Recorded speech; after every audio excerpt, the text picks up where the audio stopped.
औज़ु बिल्लाहि मिनश शैतानिर रजीम, बिस्मिल्लाहिर रहमानिर रहीम।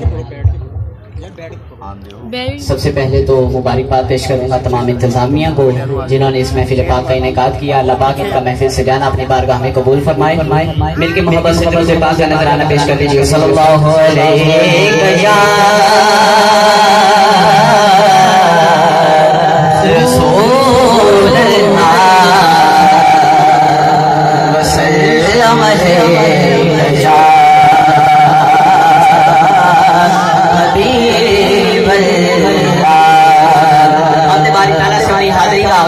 बेहतर मोहब्बत से मेरे साथ पढ़ना है।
मोहम्मद बिलाल शाफी साहब सफीन हल्का